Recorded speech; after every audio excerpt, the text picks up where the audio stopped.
Mr. Reginald Fortune, M.A., M.B., B.C.H., F.R.C.S., was having a lecture from his father.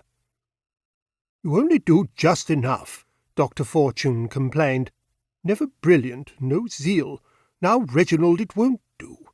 Just enough is always too little, take my word for it. And do be attentive to the Archduke. God bless you."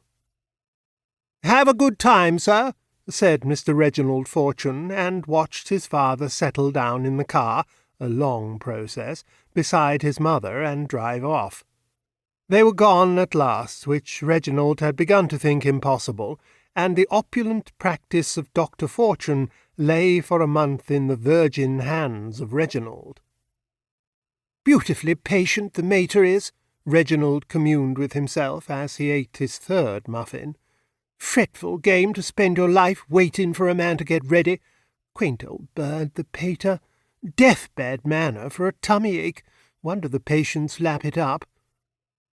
But old Dr. Fortune was good at diagnosis, and he had his reasons for saying that Reggie lacked zeal.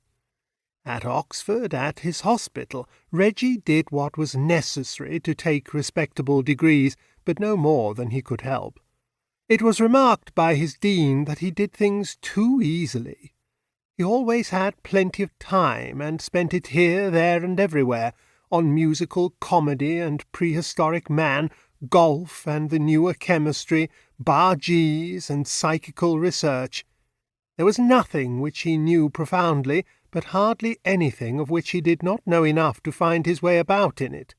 Nobody, except his mother, had ever liked him too much, for he was a self-sufficient creature, but everybody liked him enough. He got on comfortably with everybody, from barmaids to dons. He was of a round and cheerful countenance, and a perpetual appetite. This gave him a solidity of aspect emphasized by his extreme neatness. Neither his hair nor anything else of his was ever ruffled. He was more at his ease with the world than a man has a right to be at 35. It is presumed that he had never wanted anything which he had not got.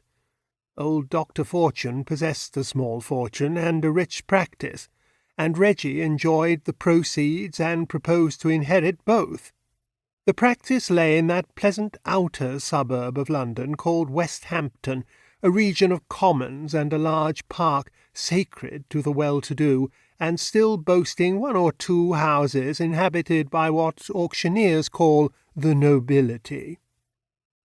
In Boulderwood, the best of these places, there lived at this moment in Reggie Fortune's existence the Archduke Maurice, the heir apparent to the Emperor of Bohemia. You may remember that the Archduke came to live in England shortly after his marriage. It is, however, not true, as scandal reported, that his uncle the Emperor sent him into exile. There is reason to believe that the Archduchess, a woman equally vehement and beautiful, was not liked in several European courts. On her return from the honeymoon she made a booby-trap for that drill sergeant of a king, Maximilian of Swabia, and for some weeks the Central Powers were threatening to mobilize. But she was a serene highness of the house of Urbach-Wittelsbach, which traces its descent to Odin, and had an independent realm of nearly 2 square miles, with parliament and army complete, and even the Emperor of Bohemia could not pretend that Maurice had married beneath him. History will affirm the simple truth that the Archduke and the Archduchess sought seclusion in England because they were bored to death by the Bohemian court, which was perpetually occupied in demonstrating that you can be very dull without being in the least respectable. The Archduke Maurice was a man of geniality and extraordinarily natural tastes. His garden, a long walk, a pint of beer in one of the old West Hampton inns made him a happy day.